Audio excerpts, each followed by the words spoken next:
The median house price across Australian capital cities has crossed a $1 million mark, creating a daunting reality for many aspiring homeowners.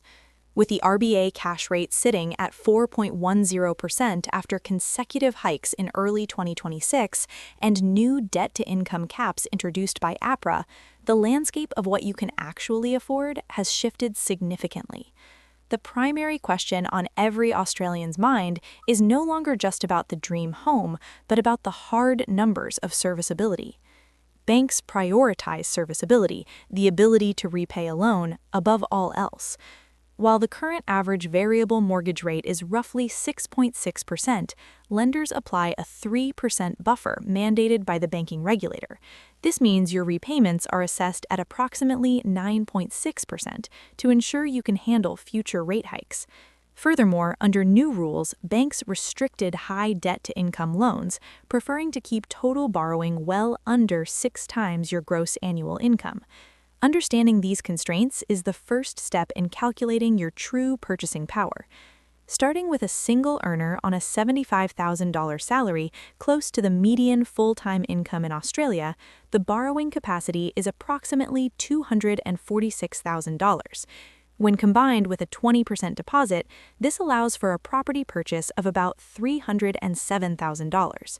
At this level, options in major capital cities are largely limited to units in regional areas or smaller capitals like Darwin or Hobart. Moving up to a $100,000 single income, borrowing power increases to $338,000, bringing properties around $422,000 into range. While still priced out of most capital city houses, this bracket opens doors to units in Adelaide, Brisbane, or Perth.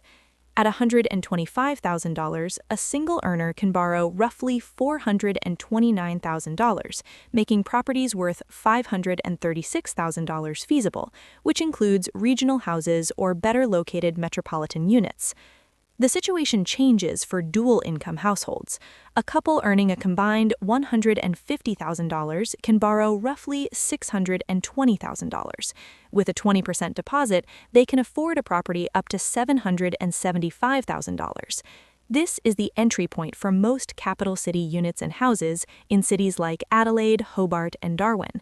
For those earning a combined $200,000, borrowing power jumps to $827,000, allowing for a property worth $1,033,000. This is the threshold required to compete for houses in Brisbane and Perth at their current median prices. Only when a household reaches a combined income of $250,000 does a median-priced Sydney house, currently valued at $1.6 million, become a realistic possibility. This highlights a stark reality. A household must be in the top 10% of earners to afford the middle of the Sydney market. However, borrowing capacity is not the same as a budget. The 30% rule suggests that total housing costs, including mortgage repayments, rates, insurance, and maintenance, should not exceed 30% of your gross income. Exceeding this puts you into mortgage stress. A more sustainable approach involves calculating your monthly take-home pay and ensuring your mortgage repayment is no more than 28% of that figure. If you cannot save at least 10% of your income after paying the mortgage, the property is likely too expensive, regardless of what a bank is willing to lend. Hidden costs also play a major role in inflating budgets.